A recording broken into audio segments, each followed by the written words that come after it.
মাননীয় মুখ্যমন্ত্ৰী ডক্টৰ হিমন্ত বিশ্ব শৰ্মা ডাঙৰীয়াৰ দ্বাৰা আজি মাইক্ৰ' ফাইনেন্সৰ দ্বাৰা সমগ্ৰ অসমত এটা বিভীষিকাৰ সৃষ্টি হৈছিল।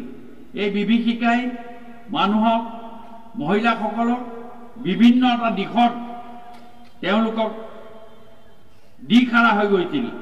এই গোটেই কথাটো চিন্তা কৰি অসমৰ মাননীয় মুখ্যমন্ত্ৰী ডক্টৰ হিমন্ত বিশ্ব শৰ্মা ডাঙৰীয়াই এটা বলিষ্ঠ পদক্ষেপ ল'লে, যিটো সমগ্ৰ দেশত কোনো এজন মুখ্যমন্ত্ৰীয়ে এনেকুৱা বলিষ্ঠ পদক্ষেপ ল'বৰ কাৰণে সাহ নকৰিলে। কিন্তু মাননীয় মুখ্যমন্ত্ৰী হিমন্ত বিশ্ব শৰ্মা ডাঙৰীয়াই এই গোটেই কথাটো সামৰি আজি তেখেতে সমগ্ৰ অসমত তৰপে তৰপে প্ৰায় 12,000তকৈ অধিক টকা যি মহিলাসকলে ঋণ লৈছিল, এই ঋণটো তেখেতসকলৰ হৈ অসমৰ মাননীয় মুখ্যমন্ত্ৰীয়ে অসম চৰকাৰৰ দায়িত্ব লৈ তেখেতে এই ঋণ ঘূৰাই দিয়াৰ ব্যৱস্থা হাতত ল'লে। আজি আপোনালোকৰ এই ধুবুৰীৰ পৰা মই মাননীয় মুখ্যমন্ত্ৰী মহোদয়ক মই বিশেষভাৱে এই সাহসিকতাৰ কাৰণে মই ধন্যবাদ জ্ঞাপন কৰিছোঁ।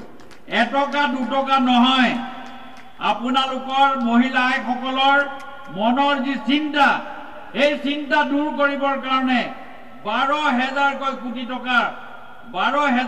টকাৰ তৰপে তৰপে ইয়াক দি ঋণমুক্ত কৰিবৰ কাৰণে যি ব্যৱস্থা ল'লে, সেই ব্যৱস্থা প্ৰদানৰ ক্ষেত্ৰত আজি আমি ধুবুৰীতো 50,000 টকালৈকে ঋণ থকাৰ আৰু ইয়াৰ ওপৰৰখিনি আমি পৰ্যায়ক্ৰমে দিয়াৰ ব্যৱস্থা কৰিম। প্ৰায় 4,592 গৰাকী আইসকলক আমি ঋণমুক্ত কৰাৰ কাৰণে ব্যৱস্থা ল'লে অসমৰ মাননীয় মুখ্যমন্ত্ৰী ডক্টৰ হিমন্ত বিশ্ব শৰ্মা ডাঙৰীয়াই। আমাৰ এই চৰকাৰখনৰ আমাৰ এই মটিবৰ পৰা আমি আগবাঢ়ি যাব খুজিছোঁ। আপোনালোকে আজি চাওক, আপোনালোকে আজি ঘৰত বহি ৰাতিপুৱা আপুনি চাহকাপ লৈ ইয়াৰ আগৰ চৰকাৰবিলাকৰ দিনত ধুবুৰীৰ ৰাস্তা পদূলি বিভিন্ন উন্নয়নৰ যিবিলাক কথা আছিল, সেই কথাবিলাক কেনেকৈ স্থবিৰ হৈ গৈছিল, এই কথাবিলাক আপোনালোকে এটা বিশ্লেষণ কৰিব।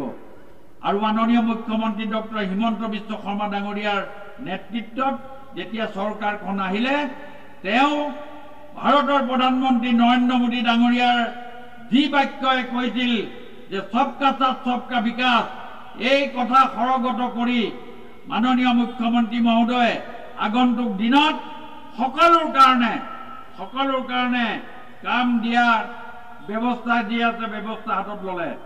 আজি আপুনি চাওক, এই ধুবুৰী জিলাত বা বাকী জিলাবিলাকত আমাৰ ৰাজহ দুৰ্যোগ ব্যৱস্থাপনা বিভাগৰ দ্বাৰা বিভিন্ন অঞ্চলত কিন্তু আমাৰ মাননীয় মুখ্যমন্ত্ৰী মহোদয়ে এই গোটেই কথাটো চিন্তা চৰ্চা কৰি বিভিন্ন জিলাত এই দুৰ্ঘটনাগ্ৰস্ত মানুহৰ ব্যক্তিসকলক আমি ধন দিবৰ কাৰণে আমি চিন্তা চৰ্চা কৰিলোঁ।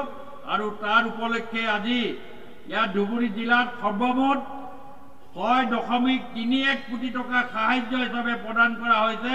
দুৰ্যোগ ক্ষতিপূৰ্ণ লোকসকলৰ বাবে 102জন লোকক সম্পূৰ্ণভাৱে বিধ্বস্ত হৈছিল, তেওঁলোককো আৰু এই ক্ষতিপূৰণ দিয়াৰ কাৰণে আমাৰ চৰকাৰে চিন্তা চৰ্চা কৰিলে।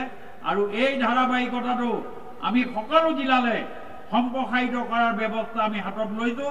ধুবুৰী জিলাতো আজি আমি এইখিনি সম্প্ৰসাৰিত কৰি আমি টোকেন হিচাপে শুভ উদ্বোধন কৰাৰ ব্যৱস্থা কৰিলোঁ।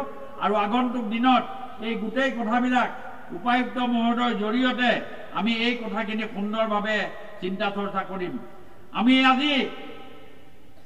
আমি যিসকল মহিলাৰ জীৱিকাৰ কাৰণে আমি বহুত কথা আমি চিন্তা, মাননীয় অসমৰ মুখ্যমন্ত্ৰী ডক্টৰ হিমন্ত বিশ্ব শৰ্মা ডাঙৰীয়া, ভাৰতৰ প্ৰধানমন্ত্ৰী নৰেন্দ্ৰ মোদী ডাঙৰীয়াৰ সহযোগিতাত তেখেতে যি উদগনিমূলক ভাষণেৰে আমাৰ চৰকাৰখনক কৈছিল যে তোমালোকে আগবাঢ়া আৰু আমাৰ ফালৰ পৰা আমি সকলোখিনি সহায় কৰিম।